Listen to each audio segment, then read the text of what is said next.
امام حسن کے پاس ایک بندہ ہے، بڑی مزیدار بات داتا علی اجویری نے لکھی، مجھے پڑھ کے بڑا ہی مزہ آیا اور سمجھ بھی آئی کہ اہل بیت نبوت کی اصل مخالفت کون کرتا ہے۔ ایک شخص آیا تو اس نے آ کے نا معاذ اللہ حضرت مولا علی شیر خدا کو، معاذ اللہ ثم معاذ اللہ، امام حسن کے والد کو برا بلا کہا، پھر امام حسن کو کہا، وہ برا بلا کہتا جا رہا ہے، امام حسن مسکراتے جا رہے ہیں، ہنستے جا رہے ہیں۔ انجوائے کرنے کا آپ کا موڈ بن جائے تو سب کچھ انجوائے ہو سکتا ہے، لیکن اگر آپ نے مرچیں دانتوں کے نیچے رکھ کے اچھی طرح چبا لی ہوں اور کانوں سے بھی دھواں نکل رہا ہو تو پھر تو بھائی کوئی چیز بھی انجوائے نہیں ہوتی، پھر تو قصور یہ ہے کہ مرچیں نہیں چبانی تھی، آپ نے اپنا مزاج خود بڑا کڑوا کر لیا ہے، وہ کیسے کام چلے گا؟ وہ آیا تو اس نے آ کے نا امام حسن کو، آپ کے والد کو معاذ اللہ ثم معاذ اللہ نقل کفر نہ باشد برا بلا کہا۔ وہ کہتا جا رہا ہے، امام صاحب ہنستے جا رہے ہیں۔ جب وہ تھک گیا تو امام حسن فرمانے لگے روٹی کھانی ہے؟ بھوک تو نہیں لگی ہوئی؟ کہنے لگا بڑی لگی ہوئی ہے۔ فرمانے لگے اس کو روٹی کھلاؤ، اس کو روٹی کھلائی، فرمایا تیرا حال؟ کہنے لگا بڑا غریب ہوں۔ ایک پیالے میں چاندی بھر کے امام حسن نے اسے دی، اور جب اس کو دے دی نا تو غور سے چہرہ دیکھنے لگا، کہنے لگا آپ کا حلم دیکھ کے، سخاوت دیکھ کے مجھے یقین آ گیا ہے کہ آپ واقعی خون رسول ہیں۔ امام صاحب فرمانے لگے یہ بیچارہ اصل میں تنگ ہے اپنی زندگی سے، اصل اس کا حال کوئی نہیں تو میرے ساتھ یہ حرکتیں کر رہا ہے۔ تو یہ آپ سمجھیں اس بات کو، کچھ لوگ بیچارے ویسے ہی تنگ ہوتے ہیں، پریشان ہوتے ہیں، ویسے ہی بلا وجہ معاملہ ہی کوئی نہیں۔ امام حسن رضی اللہ تعالیٰ عنہ نے ہمیں سبق دیا ہے۔ وہ علامہ اقبال کہتے ہیں کہ ایک مولانا نا میرے سامنے نا ایک بھوکے آدمی کو سامنے بٹھا کے تو حدیث پاک کا درس دے رہے تھے۔ بندے کو بھوک بڑی لگی ہوئی تھی، وہ درس دیتا جا رہا ہے۔ تو اقبال کہتے ہیں میں نے اسے کہا کہ فاقہ کش کو درس شریعت سے کیا غرض، اس کے شکم کی آگ کو تو روٹی چاہیے، وہیں سے روٹی کھلا، اسے تیری کوئی سمجھ نہیں آ رہی، تو بھوک لگی ہوئی ہے، پہلے کھانا کھلا لے، پھر ذرا اس کے ہوش ٹھکانے آئیں گے، پھر اسے دین کی بات بتانا۔ ہم لوگوں کا ذہن نہیں سمجھتے کہ بندہ کس قسم کا ہے۔ سارے ہی صحابہ حیا والے تھے، سارے ہی اکرام والے تھے، پر حضور سید عالم صلی اللہ علیہ وسلم کی پیاری زوجہ حضرت عائشہ صدیقہ رضی اللہ تعالی عنہ فرماتی ہیں کہ میں حضور کے گھر میں پردے کے پیچھے دیکھ رہی تھی، نبی کریم آرام فرمائے تو حضور کی نا تہمت مبارک پنڈلیوں سے ذرا اونچی ہو گئی، پنڈلیوں سے ٹخنوں تک مرد کا چھپا ہوا ہو تو وہ جائز ہے، اس سے نیچے ننگا نہیں کرنا چاہیے، اوپر اس سے ٹخنوں سے اوپر، نیچے ہو بھی جائے تو خیر ہے۔ حضور کی پنڈلیاں نا تھوڑی سی چادر ہٹی ہوئی تھی، پنیاں کہتے ہیں ہم پنجابی میں، پنڈلیوں سے ذرا چادر ہٹ گئی، حضور لیٹے رہے آرام فرما رہے۔ فرماتی ہیں باہر دستک ہوئی، حضور نے فرمایا کون ہے؟ عرض کی ابو بکر صدیق یا رسول اللہ، اجازت ہو تو حاضر ہو جاؤں؟ حضور نے فرمایا آ جاؤ۔ کہتے ہیں حضور لیٹے رہے، حضرت ابو بکر آئے، بات چیت ہونے لگی، تھوڑی دیر کے بعد پھر دستک ہوئی، کون ہے دروازے پہ؟ یا رسول اللہ عمر بن خطاب ہوں۔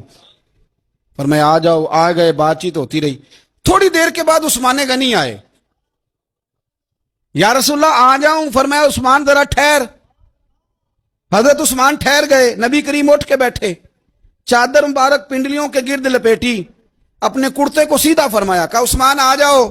تو عثمان آئے، بات چیت ہوئی، چلے گئے۔ سیدہ کہتی ہے میں نے پوچھا یا رسول اللہ عثمان تو بڑی ٹھنڈی طبیعت کا بندہ ہے، وہ تو بڑا میٹھا آدمی ہے حضور، کوئی جاہو جلال نہیں، کوئی بات نہیں، کوئی، وہ تو بڑا پیارا ہے۔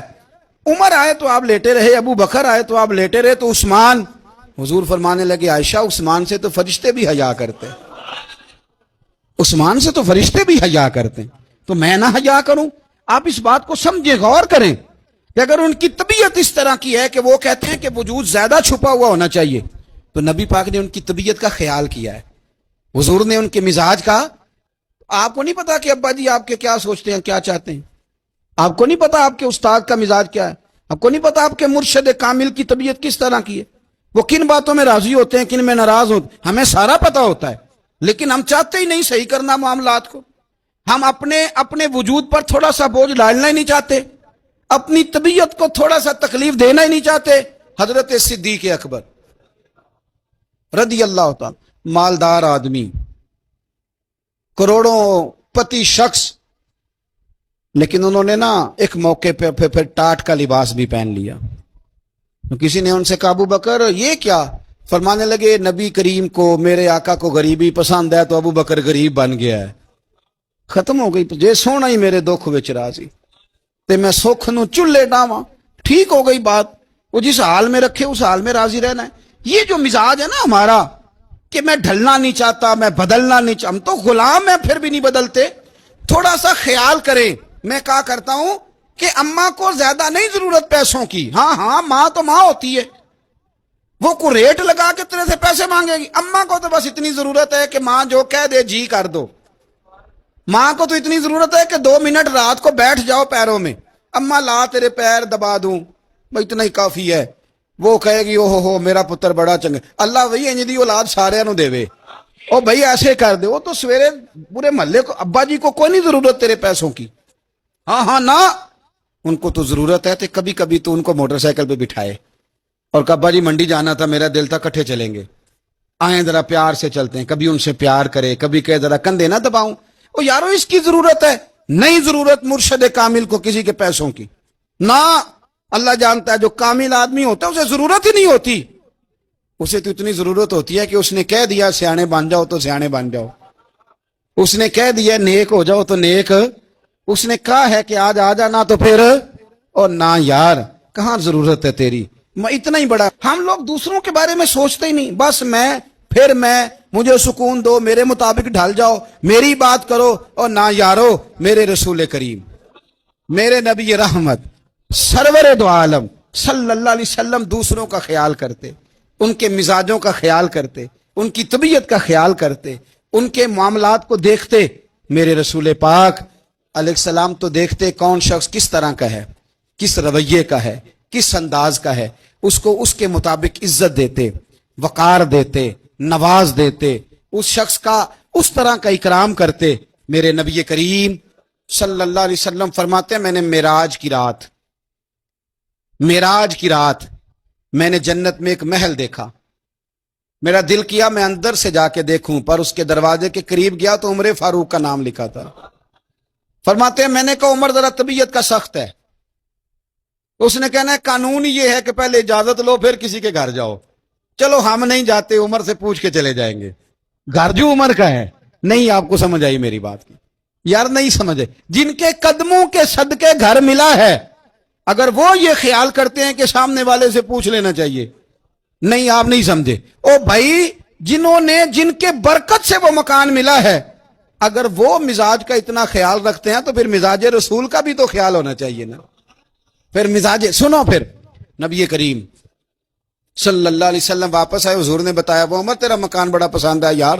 میں اندر جانے لگا تھا, دروازے پہ حور بھی بیٹھی تھی, جانے لگا تھا اندر, تو وہ نا میں اس لیے نہیں گیا کہ عمر قانون بڑا پابند ہے. اس نے کہنا ہے کہ قانون تو اجازت لے کے جاؤ. حضرت عمر رو پڑے, عرض کرنے لگی حضور میں کہاں اور جنت کا مکان کہاں. مختصر سی میری کہانی ہے, یہ جو بھی ہے آپ کی مہربانی ہے. تو حضرت عمر رو پڑے. لیکن میرے رسول کریم صلی اللہ علیہ وسلم اب اتنا حضور خیال کرتے تو جناب عمر پتہ کون تھے, جرت نہیں تھی کسی مائی کے لال کی عمر کے سامنے کھڑا ہو سکے. ہاں جس کے سامنے شیطان نہ ٹھہر سکے, نکل جاتا ہے شیطان بھی. لیکن صحابہ کہتے ہیں جب کبھی حضور کے چہرے پہ شکن آتی تو اتنا وجود ہم نے کسی کا کامتے نہیں دیکھا جتنا عمر کانپا کرتے تھے. کبھی تاری ہوتی تھی وہ دلیر میں کہیں اور ہوں, یہاں تو میں غلام ہوں, یہاں تو میں نوکر ہوں. دعا منگیا کرو سنگیو کتے مرشد نہ روس جاؤ. رو پڑتے. اور طریقہ کیا ہوتا, زمین پہ کونیاں رکھ کے نا, کونیاں گھٹنے, اب میں آپ کو کر کے کیسے دکھاؤں, حدیث صحیح میں موجود. یہ کونیاں زمین پہ رکھ کے نا, جیسے بچے نہیں چلتے, کونیاں دونوں زمین پہ حضرت عمر رکھ دیتے اور یوں کونیاں رکھ کے تو یوں ہاتھ باندھ دیتے حضور کے سامنے, نیچے کونیاں اور ہاتھ باندھتے اور پھر روتے. جب حضور ناراض ہوتے تو کسی اور سے ناراض ہے نبی پاک, عمر سے نہیں, تو یوں دونوں ہاتھ بچھا دیتے, یوں ہاتھ باندھتے اور کہتے رضیت باللہ ربا وبالاسلام دینم ونبینا محمد صلی اللہ علیہ وسلم. یا رسول اللہ میں بڑا راضی ہوں کہ اللہ میرا رب ہے. حضور میں بڑا راضی ہوں, حضور میں بڑا راضی ہوں کہ اسلام میرا دین ہے. و محمد نبیم و رسولہ, اور میں بڑا راضی ہوں کہ اللہ نے محمد کو نبی اور رسول بنایا ہے. حضور بڑا راضی ہوں, مہربانی.